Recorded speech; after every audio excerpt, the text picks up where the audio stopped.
Iran Israel সংঘাতে সরাসরি জড়ালো যুক্তরাষ্ট্র, 3টি পারমাণবিক স্থাপনায় হামলার দাবি ট্রাম্পের।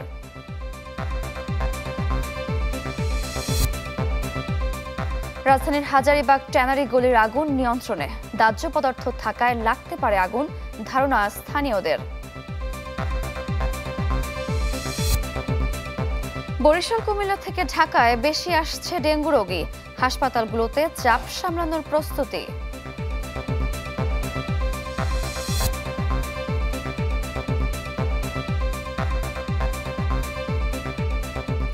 আমন্ত্রণ চ্যানেল 24-এর সকাল 7টার খবরে। শুনছিলেন প্রেসিডেন্সি ইউনিভার্সিটি সংবাদ শিরোনাম। আপনাদের সাথে আছি আমি সারিকা তাবাসসুম। দেশের 1 নম্বর গ্যাস স্টোভ যা বেশি তাপেও ফাটে না, আরএফএল গ্যাস স্টোভ, নিরাপদ ও ঝামেলাহীন। ইরানের 3টি পারমাণবিক কেন্দ্র লক্ষ্য করে হামলা চালিয়েছে যুক্তরাষ্ট্র। ট্রুথ সোশ্যালে এ তথ্য নিশ্চিত করেন মার্কিন প্রেসিডেন্ট ডোনাল্ড ট্রাম্প। হামলা হয়েছে ফর্দো, নাতানজ এবং ইস্পাহান পারমাণবিক স্থাপনায়। ট্রাম্প জানান, মাটির 262 ফুট গভীরে থাকা ফর্দো পরমাণু কেন্দ্রে ভারী বোমা ফেলেছে মার্কিন সেনারা। হামলা চালানো বিমানগুলো নিরাপদে ইরানের আকাশসীমা থেকে সরে এসেছে বলে জানান ট্রাম্প। জানা গেছে, ওয়াশিংটনে স্থানীয় সময় রাত 10টায় জাতির উদ্দেশ্যে ভাষণ দেবেন ট্রাম্প। এদিকে পারমাণবিক কেন্দ্রে হামলা চালিয়ে যুক্তরাষ্ট্র যুদ্ধের সূচনা করেছে বলে মত হুথিদের।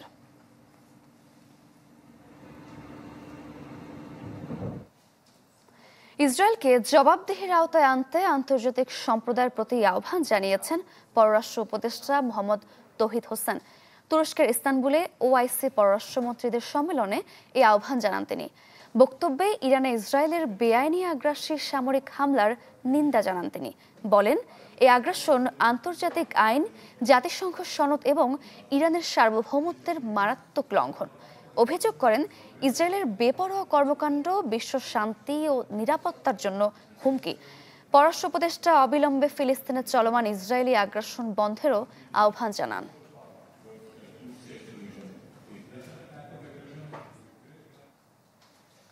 আওয়ামী লীগকে নিষিদ্ধ করা হয়নি, কার্যক্রমে সাময়িক বিধিনিষেধ আরোপ করা হয়েছে।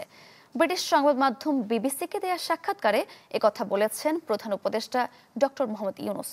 জানান, আগামী নির্বাচনে দলটি নৌকা প্রতীক নিয়ে ভোটে লড়তে পারবে কিনা সে সিদ্ধান্ত নির্বাচন কমিশনের।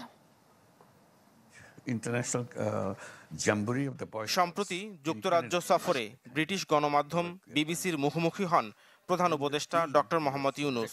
কিংস তৃতীয় চার্লস হারমোনি অ্যাওয়ার্ড প্রাপ্তিতে নিজের অনুভূতি তুলে ধরেন তিনি। পরে কথা বলেন বাংলাদেশের নির্বাচন, সংস্কার, জুলাই গণহত্যার বিচার সহ নানা ইস্যুতে। ডক্টর ইউনূস বলেন, দেশের মানুষের নিরাপত্তায় আওয়ামী লীগের কার্যক্রম সাময়িকভাবে নিষিদ্ধ রয়েছে। আগামী নির্বাচনের ব্যালটে আওয়ামী লীগের প্রতীক থাকবে কিনা এমন প্রশ্নে তিনি জানান, সরকার অন্তর্ভুক্তিমূলক নির্বাচন চায়, সেখানে সব মানুষের অংশগ্রহণ থাকবে, তবে আওয়ামী লীগ ভোটে থাকবে কিনা সেই সিদ্ধান্ত নির্বাচন কমিশনের। First of all, to make it clear, Awami League is not banned. Activities of Awami League has which would include an election. And temporarily. Whether the election will be included or not, it depends on the election commission to decide. So there's a possibility then that they could be on the ballot in the next election. Again, it will be the decision made by the election commission. সাবেক প্রধানমন্ত্রী শেখ হাসিনার বিচার এরই মধ্যে শুরু হয়েছে। তাকে ফেরাতে আন্তর্জাতিক আইনের সহায়তা নেওয়া হবে বলেও জানান প্রধান উপদেষ্টা। The trial has already begun, so the trial is active, it's going on, and it will go to the legal process, looking for her to come back to face the trial and so on, use the international system, how to get the accused person back to your country and so on. So these are again a legal procedure. British প্রধানমন্ত্রীর সাথে সাক্ষাৎ না হওয়ায় বিব্রত কিনা এমন প্রশ্নে doctor Yunus বলেন, তিনি ব্যস্ত সময় পার করছেন, তাকে বাংলাদেশ সফরের আমন্ত্রণ জানানো হয়েছে। I don't know whether I should be disappointed or he should be disappointed. It's a missed opportunity for any reason. I don't know. That's why I'm saying coming to Bangladesh would be a good opportunity. Relax and see and kind of feel the moment. Rohingya সংকট সমাধানে শুধু তাদের জন্য খাবার সরবরাহ নয়, নিজ দেশে প্রত্যাবর্ষণ একমাত্র সমাধান বলেও উল্লেখ করেন ডক্টর মোহাম্মদ ইউনূস। নাফিউল ইসলাম লিংকন, চ্যানেল 24, ঢাকা। দেশ জুড়ে তোলপা ওয়ালটন ফ্রিজ কিনে আপনিও হয়ে যেতে পারেন মিলেনিয়ার। শুধু কথা বা আলোচনার মাধ্যমে সংস্কার মতো বড় কাজ সম্ভব নয়, এজন্য দরকার মানসিকতার পরিবর্তন। ঢাকা রিপোর্টার্স ইউনিটিতে এক অনুষ্ঠানে এ মন্তব্য করেছেন বিএনপি মহাসচিব মির্জা ফখরুল ইসলাম আলমগীর। বলেন, নতুন বাংলাদেশ গঠনে আশা দেখাচ্ছে লন্ডনের ডক্টর ইউনূস তারেকের বৈঠক। বিপ্লবী ওয়ার্কার্স পার্টির প্রতিষ্ঠাবার্ষিকী উপলক্ষে ঢাকা রিপোর্টার্স ইউনিটিতে এই অনুষ্ঠান। বিএনপি সহ ফ্যাসিবাদ বিরোধী আন্দোলনে অংশ নেওয়া বিভিন্ন দলের নেতাকর্মীরা যোগ দেন এই আয়োজনে। বক্তারা বলেন, নির্বাচনের দিনক্ষণ নিয়ে দলগুলোর মধ্যে টানাপোড়েন থাকলেও লন্ডন বৈঠকের পর তা অনেকটাই কেটে গেছে। এই গণতান্ত্রিক ব্যবস্থাই আমাদের নির্মাণ করতে হবে। জনগণ ছাড়া কোনো বেনেভোলেন্ট ডিক্টেটর কোনো ভালো কিছু করতে পারে না। যেই আকাঙ্ক্ষা নিয়ে লড়াইটা করেছি সেই আকাঙ্ক্ষার বাস্তবায়ন করতে পারবো সেরকম চিন্তা করি। এই যে অপরাজনীতিগুলো নিয়ে আসছে, এটা নিয়ে আসার কারণ হলো যে আমাদের ঐক্যকে ফাটল ধরানোর জন্য। এই ঐক্য ফাটল ধরানো যাবে না। অনুষ্ঠানে নির্বাচন সংস্কার ইস্যুতে কথা বলেন বিএনপি মহাসচিব। জানান, বেশিরভাগ সংস্কার প্রস্তাবের সাথে একমত তাদের দল, যেগুলো বাকি থাকবে বাস্তবায়নের উদ্যোগ নেবে নির্বাচিত সরকার। এই সংস্কার কাজ এগিয়ে চলেছে, যতগুলো বিষয়ে একমত হওয়া যাবে সেগুলো আমরা আপনার বাস্তবায়িত করব। যেগুলো তো যাচ্ছে না সেগুলো নিয়ে আমরা পরবর্তীতে, অর্থাৎ যখন ইলেকশন হবে, ইলেকশনের পরে পার্লামেন্টে সেই বিষয়গুলো নিয়ে আমরা আলোচনা করব। এই বিষয়গুলোতে আমরা একমত। মির্জা ফখরুল বলেন, দেশ গঠনে কাজ করছে অন্তর্বর্তী সরকার, তাই ফ্যাসিবাদ বিরোধী দলগুলো তাদের সহযোগিতা করবে এমন আশা তার। নিঃসন্দেহে তারা ইতিমধ্যে অনেক কাজ করেছেন। আমরা আশা করব যে আমরা সমস্ত রাজনৈতিক দলগুলো যারা ফ্যাসিবাদ বিরোধী, আমরা সবাই একজোট হয়ে একসাথে আমরা তাদেরকে সহযোগিতা করব এবং আমাদের যে লক্ষ্য, অর্থাৎ একটি সত্যিকার অর্থেই একটি গণতান্ত্রিক রাষ্ট্র ব্যবস্থা, একটি গণতান্ত্রিক রাষ্ট্র, সেই জায়গায় গিয়ে আমরা পৌঁছতে পারবো। জুলাই অভ্যুত্থানের পর যে সুযোগ তৈরি হয়েছে, ঐক্যবদ্ধভাবে তা কাজে লাগাতে সবার প্রতি আহ্বানও জানান বিএনপি মহাসচিব। আসুন আমরা সবাই যে সুযোগটা পেয়েছি আমরা এই। Shahniaz Pablo, channel 24, Dhaka. রাজধানীর হাজারীবাগ ট্যানারি গলির আগুন নিয়ন্ত্রণে। শনিবার দিবাগত রাতে আগুনের ঘটনা ঘটে। এতে পুড়েছে জুতা তৈরির কারখানা ও কেমিক্যালের গোডাউন। তবে হতাহতের কোনো ঘটনা ঘটেনি।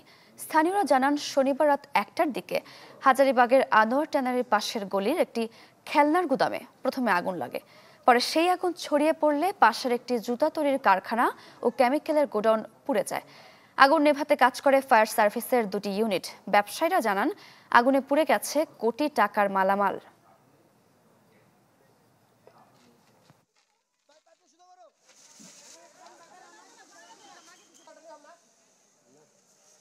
আইসা দেখলাম ওই পাশে একটা ট্যানারিতে আগুন লাগছে, ওই ট্যানারিতে আগুন লাগছে। পরে এখানে চামড়ার গোডাউন একটা ছিল আমাদের পাশে, ওইটাতে লাগছে। লাগার পরে আমাদের আসছে আইসা, এর পরে ওই সাইডে গেছে, সব শেষ। আমার গোডাউনে 30 লক্ষ টাকার মাল আছে, ওনাদের ম্যাক্সিমাম 1 কোটি টাকার মাল গেছে। ওনাদের মেশিনারি জিনিসপত্র আছে, প্লাস আপনার মাল স্টক ছিল। এটা সরকার এখনো কিন্তু আমাদেরকে সরতে বলে নাই, এবং আমরা ওইখানে আমরা যে যাব, ক্ষুদ্র ব্যবসায়ী যারা ওইখানে যে যাব, আমাদেরকে ওইখানে কোনো প্লেস দেওয়া হয়নি। একটা সেলফি। আপু, এখন কিছু খাওয়াও। এখন ইভিনিং এ চরম ক্রেভিং, চাই কিছু এক্সাইটিং। মিস্টার নুডলস হয় কুকিং, টেস্টটা হয় amazing. Mister noodles, amazing test. Mister noodles, enjoy the best. Mister noodles, amazing test. Mister noodles, mister noodles, mister noodles. বছর ঘুরে আবারও আতঙ্কের নাম ডেঙ্গু। প্রতিদিন বাড়ছে আক্রান্তের সংখ্যা। বিশেষ করে বরিশাল ও কুমিল্লা অঞ্চল থেকে বেশি রোগী আসছে রাজধানীতে। চলতি বছরে 5,500-এরও বেশি মানুষ ডেঙ্গু আক্রান্ত হয়ে হাসপাতালে ভর্তি হয়েছেন। এর মধ্যে মারা গেছেন 28 জন। ঢাকার 2 সিটি কর্পোরেশন বলছে, সচেতনতা বৃদ্ধি সহ পরিচ্ছন্নতায় কোনো ঘাটতি নেই। মমিনুল হক আফানের ছবিতে আশরাফুল আলম আকাশের রিপোর্ট। হাসপাতালে পাশাপাশি বিছানায় বাবা ছেলে, দুজনকে কাবু করেছে যে রোগ, সেটি ডেঙ্গু। রাজধানীর মুগদা হাসপাতালে চিকিৎসা চলছে তাদের। একই হাসপাতালে একটু এগুতেই দেখা মিলল এক দম্পতির। তারাও দুজনই ডেঙ্গুতে আক্রান্ত। কে কার পাশে থাকবেন কুমিল্লা থেকে আসা এই পরিবারগুলোর সামনে বড় প্রশ্ন হয়ে দেখা দিয়েছে। আমরা স্বামী স্ত্রী দুজনেই ভর্তি আছি। আজকে 4 দিন যাবত আমরা এখানে আছি। আমার 10 দিন আগে আমার ছোট ভাই মানে আমার ছোট ভাই এখান থেকে ট্রিটমেন্ট করে নিয়েছি, ওর ডেঙ্গু পজিটিভ ছিল। ডেঙ্গু আতঙ্ক একটি দীর্ঘ সময় ঢাকাবাসীর নিত্য দুশ্চিন্তার নাম ছিল। সেই দুশ্চিন্তা এখন পৌঁছেছে ঢাকার বাইরে বিভিন্ন বিভাগীয় ও জেলা শহরেও। বিশেষ করে এবছর কুমিল্লা ও বরিশাল বিভাগের রোগীর সংখ্যাই বেশি। তাদের অনেকেই আসছেন ঢাকায় চিকিৎসা নিতে।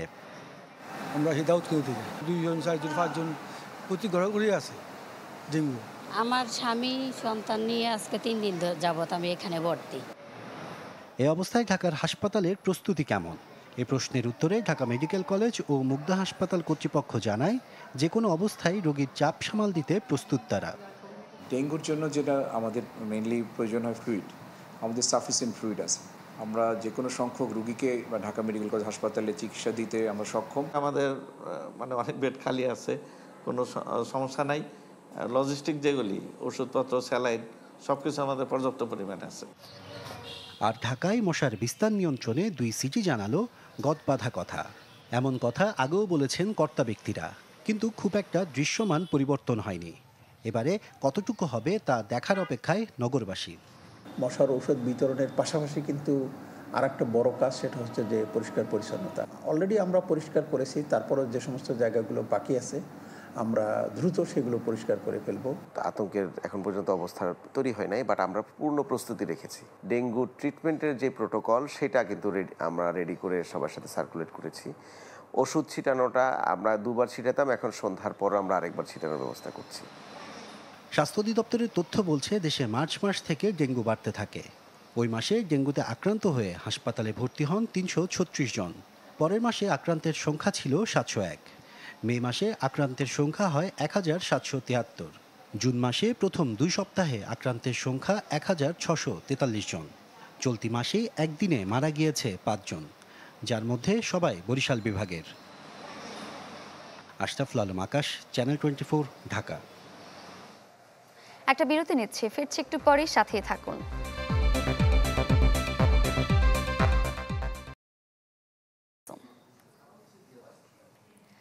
বাজেটে কালো টাকা সাদা করার বিধান থাকছে না, তবে তা রাখা হতে পারে অপ্রদর্শিত অর্থ হিসেবে।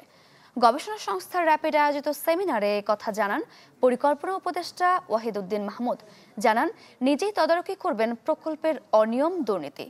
এ সময় অন্য বক্তারা বলেন, বাজেটে প্রতিফলিত হয়নি সংস্কারের আকাঙ্ক্ষা, এমনকি রূপরেখা নেই এলডিসির চ্যালেঞ্জ মোকাবেলার।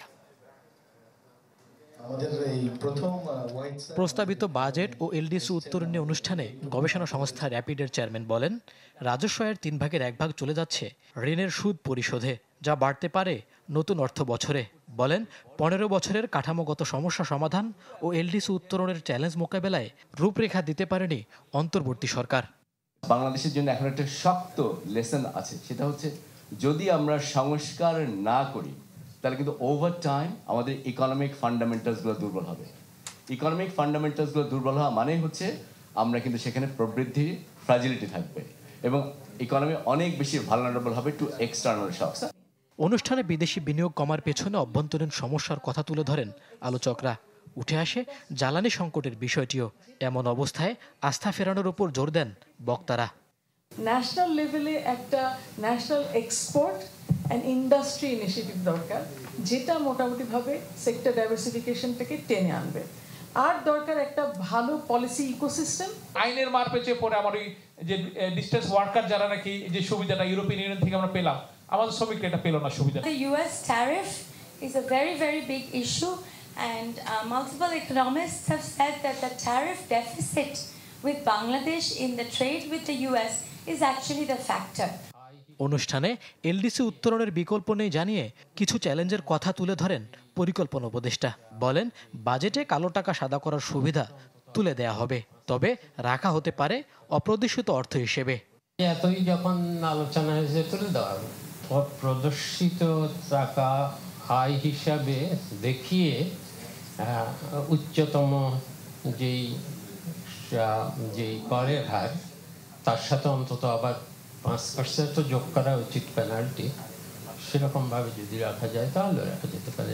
খসড়া যেটা দিয়েছে সেটাকে we are trying to convert into an FTA agreement, এবং যদি নাও হয় পুরোপুরি FTA agreement, that মানে কাছাকাছি যাওয়ার একটা চেষ্টা করছি through our negotiations. প্রকল্পগুলোর দুর্নীতি দেখার দায়িত্ব নিজে নেয়ার কথাও জানান পরিকল্পনা উপদেষ্টা মইনুল হাসান, চ্যানেল 24, ঢাকা। আবাসন সংকট নিয়ে আন্দোলনের জেরে অনির্দিষ্টকালের জন্য বন্ধ ঢাকা মেডিকেল কলেজ। আজ দুপুরের মধ্যে শিক্ষার্থীদের হল ছাড়ার নির্দেশ দিয়েছে কর্তৃপক্ষ। তবে এই সিদ্ধান্ত প্রত্যাখ্যান করেছেন আন্দোলনকারীরা। অভিযোগ করেন, ভবনের দেয়াল ছাদের পলেস্তরা খসে পড়লেও সংস্কারের নজর নেই কর্তৃপক্ষের। জরাজীর্ণ দেয়াল ছাদের এই ছবি ঢাকা মেডিকেল কলেজের ডক্টর ফজলে রাব্বি ছাত্রাবাসের। পিলার ধসে বের হয়ে আছে রড, ছাদ থেকে আচমকাই খসে পড়ে পলেস্তারা। তাই অনেকটা শঙ্কা নিয়ে হলে থাকতে হচ্ছে দেশসেরা এ মেডিকেলের শিক্ষার্থীদের। এ নিয়ে 5 দফা দাবিতে অবস্থান কর্মসূচি পালন করেন তারা। আন্দোলনকারীরা জানান, এর আগে কয়েক দফা অভিযোগ করেও কোনো ফল পাননি তারা। তাদের কথায় কান দেয়নি কর্তৃপক্ষ। বিরাট আকারে কংক্রিট, তারপর ইট, রড, সিমেন্ট এগুলো সহ একটা বিরাট অংশ খসে পড়ে। তো আমার যে 2 রুমমেট ওখানে ঘুমায়, তারা ওই মুহূর্তে ওখানে ছিল না। যদি তারা থাকতো তাহলে তো নিশ্চিত একটা দুর্ঘটনা ঘটে যেত। আমাদের পড়াশোনা থেকে শুরু করে এখানে থাকা আমাদের মানে অসম্ভব হয়ে দাঁড়িয়েছে। এদিকে বিজ্ঞপ্তিতে অনির্দিষ্টকালের জন্য মেডিকেল কলেজ বন্ধ ঘোষণা করেছে প্রশাসন। রোববার দুপুর 12টার মধ্যে হল ছাড়তে বলা হয়েছে শিক্ষার্থীদের। তবে দাবি আদায়ে আন্দোলনে অনড় তারা।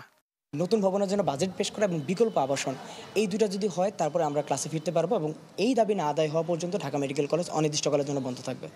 আবাসন সংকটের সমাধান ছাড়া ক্লাসে না ফেরার ঘোষণা দিয়েছেন ঢাকা মেডিকেল কলেজের শিক্ষার্থীরা। মাহবুবুর রহমান, চ্যানেল 24, ঢাকা।